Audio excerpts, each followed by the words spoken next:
आइए दोस्तों, स्वागत है आपका हमारे यूट्यूब चैनल टर्निंग पॉइंट पे। आज हम आपके लिए लेकर आए हैं फिर से बहुत ही महत्वपूर्ण प्रश्न, और एक प्रश्न से बहुत सारे प्रश्नों का संग्रह हम लेकर आए हैं। तो सबसे पहले चलते हैं पहले प्रश्न पे।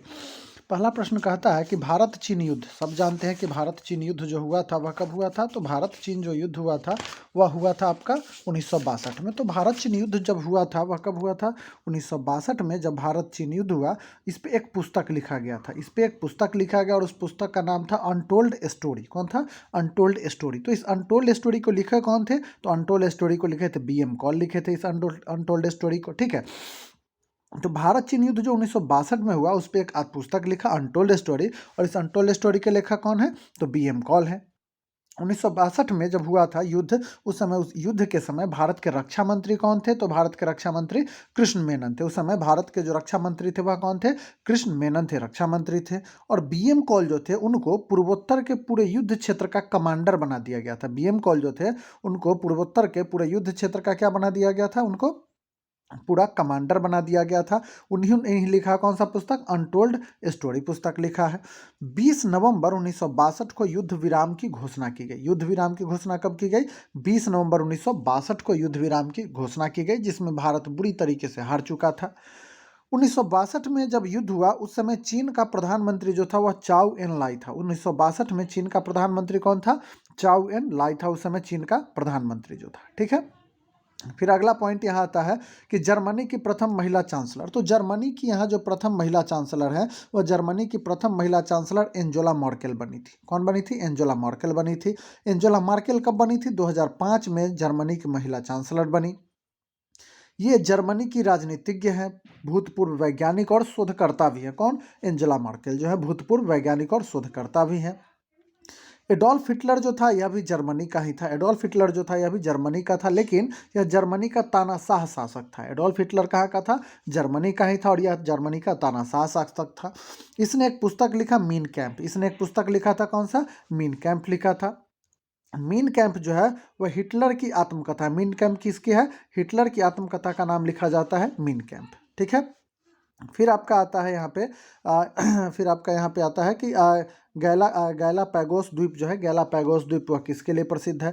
तो गैला पैगोस द्वीप जो आपका आ जाएगा, गैला पैगोस द्वीप जो आ जाएगा यहाँ पे, गैला पैगोस द्वीप वह पक्षियों के मल के लिए, वह किसके लिए प्रसिद्ध है? पक्षियों के मल के ढेर के लिए प्रसिद्ध है गैला पैगोस द्वीप जो आ जाएगा। यहाँ पक्षियों का मल जो है वह मलमूत्र यहाँ सबसे ज़्यादा ढेर है, इसलिए गैला पैगोस द्वीप यहाँ प्रसिद्ध है, वहाँ पक्षी बहुत ज़्यादा है। गैलापैगोस द्वीप जो है, गैलापैगोस द्वीप यह प्रशांत महासागर में भूमध्य रेखा के आसपास फैला ज्वालामुखी द्वीप है।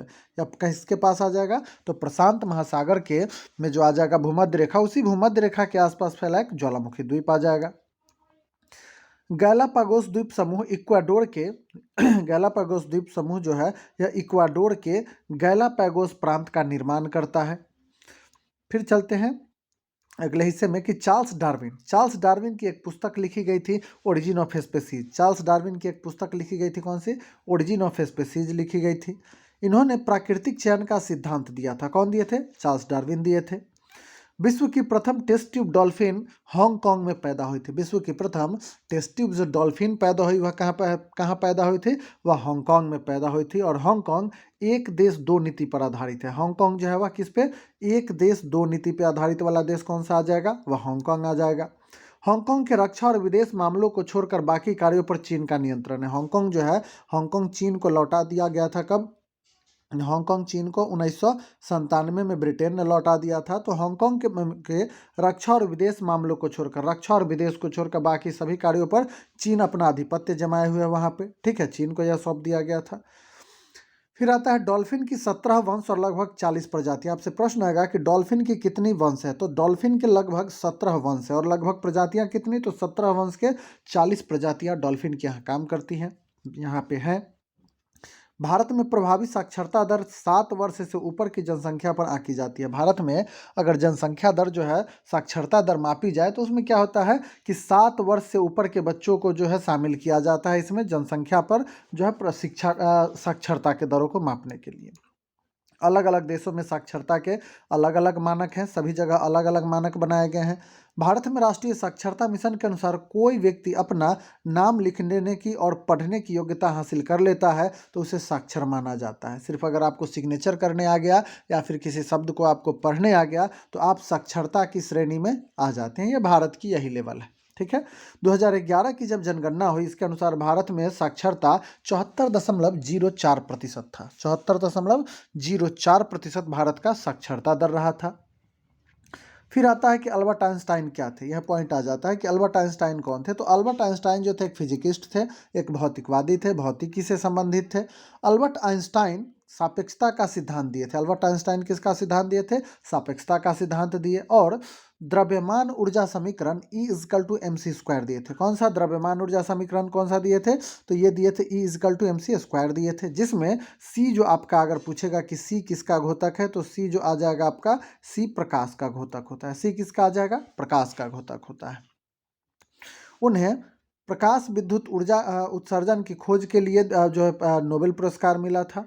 तो उन्हें प्रकाश विद्युत ऊर्जा के उत्सर्जन की खोज के लिए नोबेल पुरस्कार कब मिला? 1921 में उन्हें नोबेल पुरस्कार दिया गया था। कब दिया गया था? तो 1921 में उन्हें नोबेल पुरस्कार प्राप्त किया गया था। जो नोबेल पुरस्कार कब से दिया जाता है? तो नोबेल पुरस्कार 1901 से दिया जाता है। फिर है कि भूगोल का पिता किसे कहा जाता है? तो भूगोल का पिता कहा जाता है एराटोस्थेनीज को भूगोल का पिता कहा जाता है। आधुनिक भूगोल का जनक अगर पूछेगा तो हमबोल्ट को कहा जाता है आधुनिक भूगोल का जनक। मानव भूगोल का जनक कहा जाएगा तो उसे रिटल रैटजेल को कहा जाता है। मानव भूगोल का जनक किसे कहा जाता है? तो मानव भूगोल का जनक कहा जाता है रिटल रैटजेल को कहा जाता है। आइजैक न्यूटन ने गुरुत्वाकर्षण का सिद्धांत दिया था। आइजैक न्यूटन जो थे वह गुरुत्वाकर्षण का सिद्धांत दिए थे। ओरिजिन ऑफ स्पेसीज के लेखक कौन आ जाएंगे? तो चार्ल्स डार्विन आ जाएंगे। प्रश्न आएगा कि ओरिजिन ऑफ स्पेसीज कौन लिखे हैं? तो चार्ल्स डार्विन लिखे हैं। फिर आ जाएगा कि गुलाबी शहर। गुलाबी शहर के नाम से किसे जाना जाता है? तो गुलाबी शहर के नाम से जाना जाता है किसे? गुलाबी शहर के नाम से जाना जाता है जयपुर को, जो राजस्थान की राजधानी भी है। ये राजस्थान की राजधानी भी है जयपुर जो है, इसे गुलाबी शहर कहते हैं, ठीक है। हवा महल जो है यह जयपुर में अवस्थित है। हवा महल कहाँ आ जाएगा? तो हवा महल भी आ जाएगा आपका जयपुर में अवस्थित है। और जयपुर के संस्थापक जो थे वह सवाई जयसिंह थे। जयपुर के संस्थापक सवाई जयसिंह है। जयपुर के संस्थापक सवाई जयसिंह है। अमेरिकी शहर कैलिफोर्निया को विश्व की सिलिकॉन वैली कहा जाता है। अमेरिका को जो शहर कैलिफोर्निया है उसे विश्व का सिलिकॉन वैली कहा जाता है। अगर भारत का सिलिकॉन वैली कहे तो भारत का सिलिकॉन वैली बेंगलुरु को कहा जाता है। दामोदर नदी का उद्गम झारखंड के छोटा नागपुर पठार की पहाड़ियों से होता है। दामोदर नदी जो निकलती है वह झारखंड के छोटा नागपुर के पहाड़ियों से होते हुए यह निकलती है। नीलगिरी पहाड़ी पूर्वी घाट और पश्चिमी घाट के मिलन बिंदु पर अवस्थित। पूछेगा कि नीलगिरी पहाड़ी किसके? तो पूर्वी घाट और पश्चिमी के मिलन बिंदु पर अवस्थित है नीलगिरी पहाड़ी जो अवस्थित है। नीलगिरी पहाड़ी का सबसे ऊंचा पर्वत शिखर आ जाएगा दोदा बेटा। और यह दोदा बेटा कहाँ अवस्थित है? तो तमिलनाडु में अवस्थित है। फिर आता है यहाँ पे पॉइंट है कि फ्रैंक। फ्रैंक कहाँ की मुद्रा आ जाएगी? तो फ्रैंक जो है वह स्विट्जरलैंड की मुद्रा आ जाएगी। फ्रैंक कहाँ की मुद्रा आ जाएगी? स्विट्जरलैंड की मुद्रा आ जाएगी। आयरलैंड की जो मुद्रा है वह यूरो आ जाती है। और यूरो अब 20 देशों में हो गया है, पहले 19 था, अब 20 देशों में है। और 20वां देश क्रोएशिया जुड़ गया है। कौन जुड़ गया है? क्रोएशिया। क्रोएशिया जुड़ गया है, 20वां देश जो जुड़ गया है, ठीक है। और यूरो का प्रचलन जो हुआ था वह 1999 में हुआ था। यूरो मुद्रा का प्रचलन उस समय यह 11 देशों में चल रहा था। और आपसे आए कि यूरो गुरु, तो यूरो गुरु कहा जाता है सुमंत घोषाल को। यूरो गुरु कहा जाता है सुमंत घोषाल को यूरो गुरु के नाम से जाना जाता है। अच्छा, इंडोनेशिया। इंडोनेशिया की मुद्रा कौन सी है? तो इंडोनेशियाई रुपया आ जाएगी। जापान की जब करेंसी का नाम येन लिखा जाता है। इंडोनेशिया में द्वीपों का, इंडोनेशिया जो है उसको द्वीपों का देश कहा जाता है। इंडोनेशिया को किसका? द्वीपों का देश कहा जाता है। जापान। जापान में 4 गो प्रमुख द्वीप आ जाएगा। जापान का जो प्रमुख द्वीप आ जाएगा होक्काइडो, होन्शु, शिकोकू और क्यूशू। कौन सा आ जाएगा? होक्काइडो, होन्शु, शिकोकू और क्यूशू आ जाता है। जलवायु आपातकाल घोषणा करने वाला विश्व का पहला देश ब्रिटेन बन गया। यह जलवायु आपातकाल घोषित कर दिया है। क्या कर दिया है? जलवायु आपातकाल घोषित कर दिया है। फिर है ओपेरा हाउस। तो ओपेरा हाउस कहाँ आ जाएगा? ओपेरा हाउस सिडनी ऑस्ट्रेलिया में अवस्थित है। विश्व की सबसे बड़ी पवन चक्की का संबंध कहाँ से आ जाएगा? तो डेनमार्क से है। इसकी ऊंचाई 220 मीटर की है। विश्व में सबसे बड़ी जो पवन चक्की है उसकी ऊंचाई 220 मीटर की आ जाती है। पवन चक्कियों का देश नीदरलैंड को कहा जाता है। पवन चक्कियों का देश किसे? नीदरलैंड को कहा जाता है। फिर यहाँ पे आते हैं, यहाँ देखते हैं कि कोई व्यक्ति कंप्यूटर साक्षर कहलाएगा तब यदि वह आवश्यक एप्लीकेशन को चलाने में सक्षम हो। मान लीजिए कि आपको कंप्यूटर चलाने आता हो और यह पता नहीं हो कि एप्लीकेशन खोला जाए, तो आप साक्षर नहीं माने जाएंगे, क्योंकि आपको तो कुछ पता नहीं है, सिर्फ बटन टिपने से कुछ नहीं होगा। तो क्या है कि आपको एप्लीकेशन कैसे चलाना है, कहाँ से किस तरीके से चलाना है, उसकी जानकारी होना चाहिए, तब आप जो है कंप्यूटर साक्षर कहलाएंगे। कंप्यूटर का आविष्कार चार्ल्स बैबेज महोदय ने कर दिया था। कंप्यूटर साक्षरता दिवस प्रतिवर्ष 2 दिसंबर को मनाया जाता है, और इसी में 1 दिसंबर अगर आ जाएगा तो एड्स दिवस मनाया जाता है। 3 दिसंबर को दिव्यांग दिवस मनाते हैं। ठीक है। सीपीयू का पूर्ण रूप क्या लिखा जाता है? तो सीपीयू का पूर्ण रूप लिखा जाता है सेंट्रल प्रोसेसिंग यूनिट लिखा जाएगा। एएलयू का पूर्ण रूप लिखा जाता है अर्थमेटिकल लॉजिकल यूनिट लिखा जाता है। यूपीएस का पूर्ण रूप लिखा जाता है अनइंटरप्टेड पावर सप्लाई। यूपीएस का क्या लिखा जाता है? अनइंटरप्टेड पावर सप्लाई लिखा जाता है, यूपीएस का पूर्ण रूप लिखा जाता है। फिर यहाँ पे आते हैं कि सरदार वल्लभ भाई पटेल, इन सरदार वल्लभ भाई पटेल को भारत रत्न कब मिला? तो इन्हें मरणोपरांत 1991 में भारत रत्न दिया गया था। सरदार वल्लभ भाई पटेल या भारत के प्रथम उप प्रधानमंत्री, प्रथम गृह मंत्री भी रहे हैं। भारतीय राज्यों को सम्मिलित करने में, एक साथ संगठित करने में इनका सबसे बड़ा योगदान रहा है। इनका पूरा नाम वल्लभ भाई झावेर भाई पटेल था। इनका पूरा नाम था वल्लभ भाई झावेर भाई पटेल था। सरदार पटेल को सरदार की उपाधि बारदोली की महिलाओं ने दिया था, और बारदोली की महिलाओं द्वारा गांधी जी ने इन्हें प्रदान किया था। ठीक है। फिर आता है राष्ट्रीय एकता दिवस। राष्ट्रीय एकता दिवस मनाते हैं 31 अक्टूबर को। राष्ट्रीय एकता दिवस कब मनाते हैं? 31 अक्टूबर को। यह सरदार वल्लभ भाई पटेल की जयंती में मनाई जाती है। ठीक है। सरदार वल्लभ भाई पटेल भारत के प्रथम उप प्रधानमंत्री भी बने थे। दुनिया की अगर सबसे ऊंची मूर्ति में आ जाएगी तो स्टेचू ऑफ यूनिटी अब बन गई है। स्टेचू ऑफ यूनिटी यह गुजरात के नर्मदा नदी पर सरदार पटेल की मूर्ति की बनी है। स्टेचू ऑफ यूनिटी जो है साधु बेट द्वीप पर है। आपसे प्रश्न आएगा स्टेचू ऑफ यूनिटी किस द्वीप पे? तो साधु बेट द्वीप पर स्थित है। ठीक है। 31 अक्टूबर 2018, कब? 31 अक्टूबर 2018 को पीएम नरेंद्र मोदी ने इसका अनावरण किया था। सरदार पटेल की 143वीं जयंती पर, 143वीं जयंती 2018 में जब मनाई गई तो इनको 143वीं जयंती पर इसका अनावरण किए थे। इसके वास्तुकार कौन है? राम वी सुतार। इसके वास्तुकार कौन है? इससे पिछले वाले क्लास में बताए हैं कि इसके वास्तुकार है राम वी सुतार। यह प्रतिमा 182 मीटर की, यह प्रतिमा 182 मीटर की आ जाएगी, और फिट में आ जाएगा तो 597 फीट ऊंची है। आधार सहित कुल ऊंचाई 249 मीटर की आ जाती है। मूल प्रतिमा की ऊंचाई 182 मीटर, और आधार सहित अगर मापिएगा तो 249 मीटर आ जाएगा। फिट में अगर आएंगे तो 597 फीट इसकी ऊंचाई आ जाती है। अच्छा, इसके निर्माण में जो लगा था समय कितना? तो जब ये बना था इसके निर्माण में कुल 42 महीने लगे थे। कितने महीने लग गए थे? 42 महीने लग गए थे। ठीक है।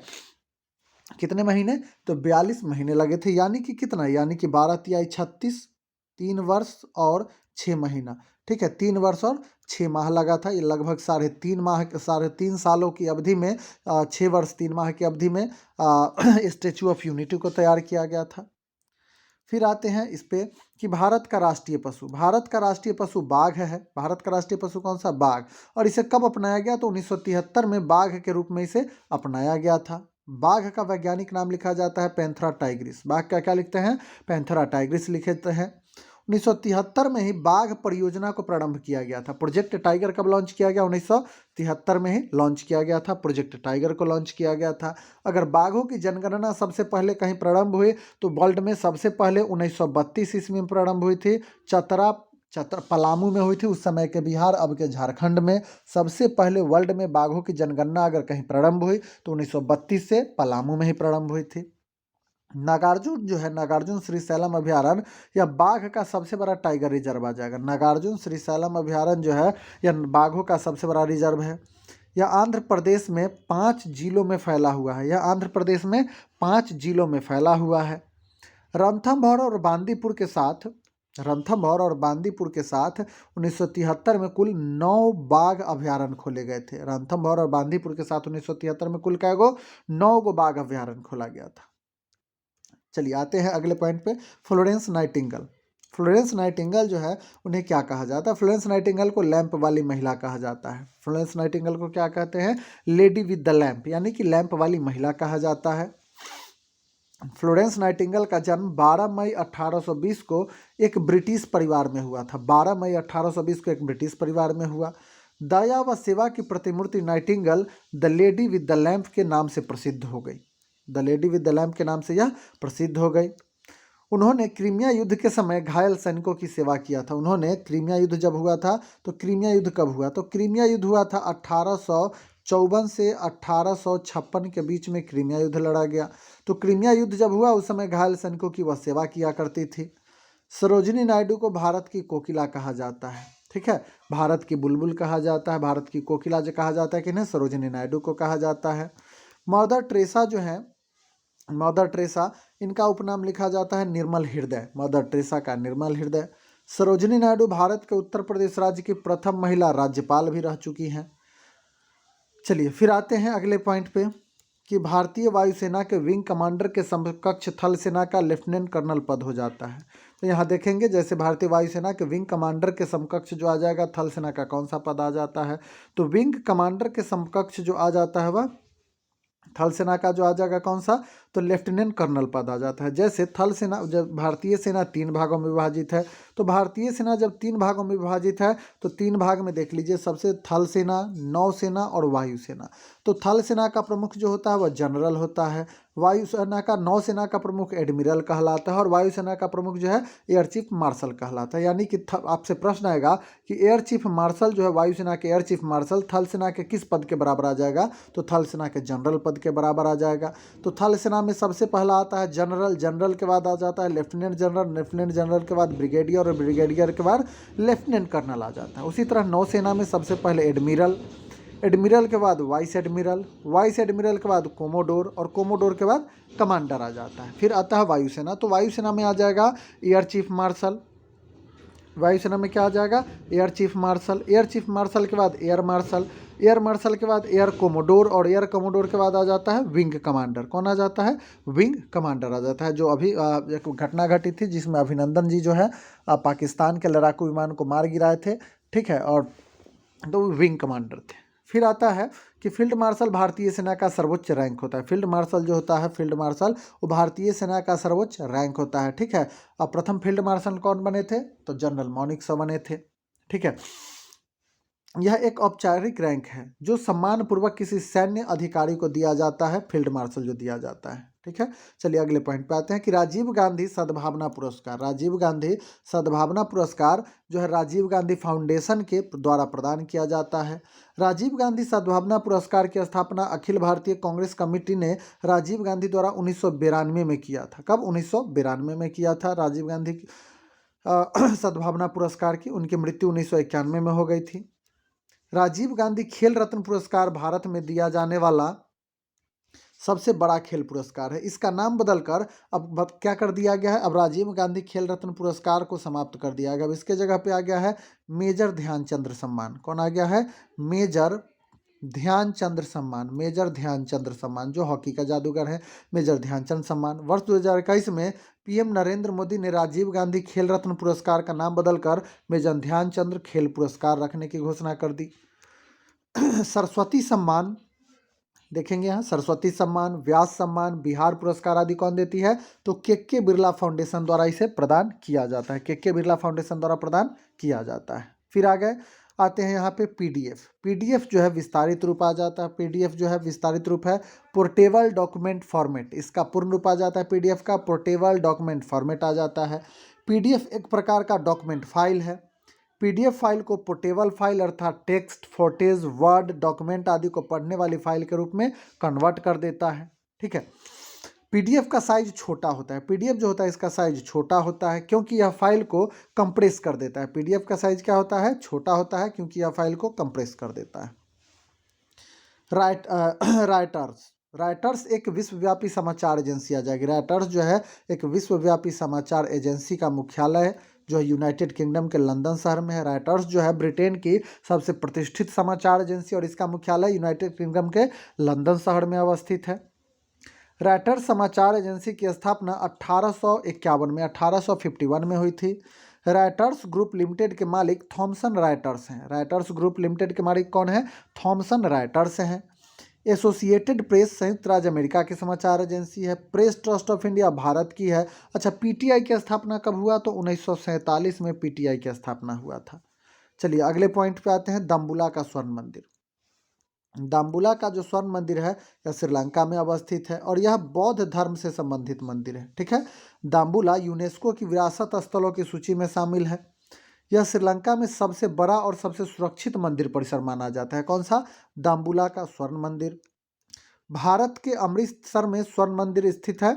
भारत के अमृतसर में स्वर्ण मंदिर स्थित है। विश्व का सबसे बड़ा मंदिर अंकोर वाट का मंदिर जो है कंबोडिया में अवस्थित है। अंकोर वाट का मंदिर कहाँ जाएगा? कंबोडिया में अवस्थित है। ठीक है, चलिए फिर है टाइटैनिक। टाइटैनिक जो है, टाइटैनिक यह ग्रेट ब्रिटेन का एक जहाज था। टाइटैनिक एक भाप चालित पानी का जहाज था। यह जहाज 1912 में हिमशिला से टकराकर डूब गया था। किससे? हिमशिला से, एक बड़े पहाड़ से, पत्थर से क्या हुआ था, बर्फ से टकराकर यह डूब गया था। इस जहाज के निर्माता हारलैंड एंड वुल्फ थे। इस जहाज के निर्माता कौन थे? हारलैंड एंड वुल्फ थे। यह अटलांटिक महासागर में डूब गया था। यह कब डूब गया था और कहाँ? अटलांटिक महासागर में डूब गया था। फिर आते हैं पृथ्वी दिवस। पृथ्वी दिवस कब मनाते हैं? तो पृथ्वी दिवस मनाया जाता है 22 अप्रैल को। पृथ्वी दिवस दुनिया भर में पर्यावरण संरक्षण के लिए समर्थन के लिए आयोजित किया जाता है। इसकी स्थापना अमेरिकी सीनेटर जोराल्ड नेल्सन द्वारा किया गया था। तो जोराल्ड नेल्सन ने कब किया था? 1970 में, एक पर्यावरण शिक्षा के रूप में किया था। 18 अप्रैल को कौन सा दिवस? तो 18 अप्रैल को मनाते हैं विश्व विरासत दिवस। 18 अप्रैल को मनाते हैं विश्व विरासत दिवस। 7 अप्रैल को कौन सा दिवस मनाते हैं? तो 7 अप्रैल को विश्व स्वास्थ्य दिवस मनाया जाता है। 16 सितंबर ओजोन संरक्षण दिवस मनाते हैं। ओजोन छिद्र का सबसे पहले पता अंटार्कटिका पे लगा था और उसका भारत में शोध केंद्र गोवा में अवस्थित है। 21 सितंबर विश्व शांति दिवस मनाया जाता है। 21 सितंबर क्या, कौन सा दिवस? विश्व शांति दिवस 21 सितंबर को मनाया जाता है। ठीक है, तो आज के लिए इतना ही रहेगा। फिर मिलेंगे कल बहुत सारे प्रश्नों के साथ। तब तक के लिए धन्यवाद।